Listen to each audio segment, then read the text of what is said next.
Assalamualaikum warahmatullahi wabarakatuh. Sebelumnya perkenalkan nama saya Muhammad Sazidan Azahran dari Rambel PPLG 115 dan Rayon Tajur 5. Di sini saya akan mempresentasikan atau menjelaskan tentang sejarah Perang Makassar atau Perang Guatalo.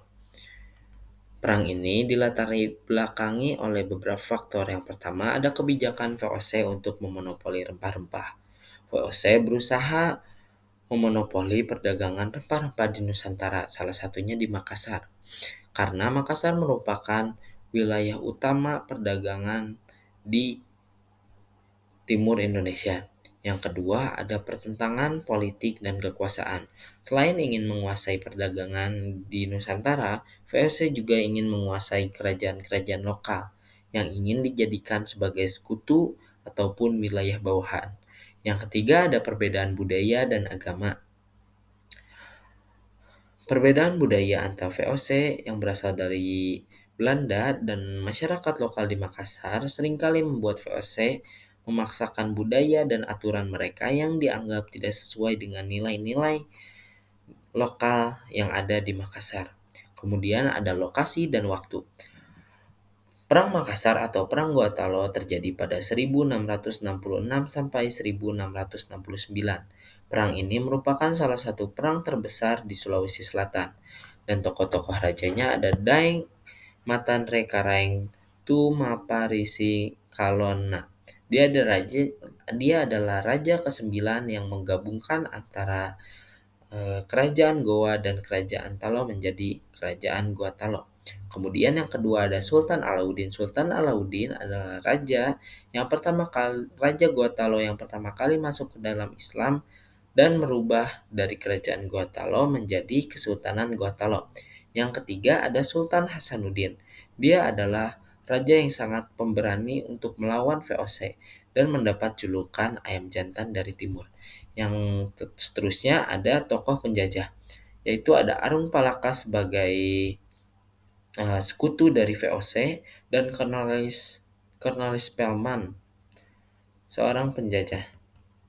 Kronologinya, pada 1666, Arung Palaka melakukan pemberontakan kepada Kesultanan Guatalo. Namun Kesultanan Guatalo yang dipimpin oleh Sultan Hasanuddin langsung menyerang balik pasukan Arung Arung Palaka yang membuat kemenangan bagi pihak Kesultanan Guatalo.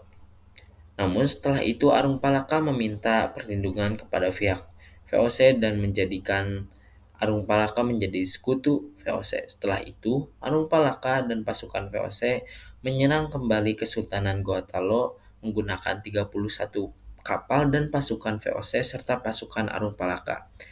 Karena kekurangan pasukan sebab pertempuran sebelumnya melawan Arung Palaka, Kesultanan Guatalo pun mengalami hambatan dan mengalami kekalahan, yang dimana Sultan Hasanuddin menandatangani perjanjian damai pada bulan Agustus sampai Desember. Kemudian 1667, keberanian Sultan Hasanuddin tidak sampai di situ saja. Sultan Hasanuddin melakukan penyerangan kembali kepada pasukan VOC. Namun terus saja gagal. Namun Sultan Hasanuddin tidak pernah menyerah dan melakukan terus-menerus penyerangan kembali. Puncaknya pada April 1669 sampai Juni 1669, VOC melakukan pengepungan dan penyerangan ke Guatalo, yang dimana Guatalo mengalami kekalahan. Akhir dari kekalahan itu, Sultan Hasanuddin secara paksa turun dari tahta dan dilanjutkan oleh Sultan Abdul Jalil yang pada masa ia menjabat, perjanjian Bongaya baru diterapkan secara mutlak di Guatalo. Isi perjanjian Bongaya ada: 1. Makassar mengakui monopoli VOC. 2. Wilayah Makassar hanya terbatas pada Goa. 3. Makassar harus membayar ganti rugi perang. 4. Hasanuddin harus mengakui Arung Palaka sebagai Raja Bone. 5. Goa tertutup bagi orang asing kecuali VOC, dan 6 benteng yang akan dihancurkan kecuali benteng Rotterdam. Ini sumbernya. Dan mungkin sekian dari presentasi saya. Kurang lebihnya mohon maaf. Wassalamualaikum warahmatullahi wabarakatuh.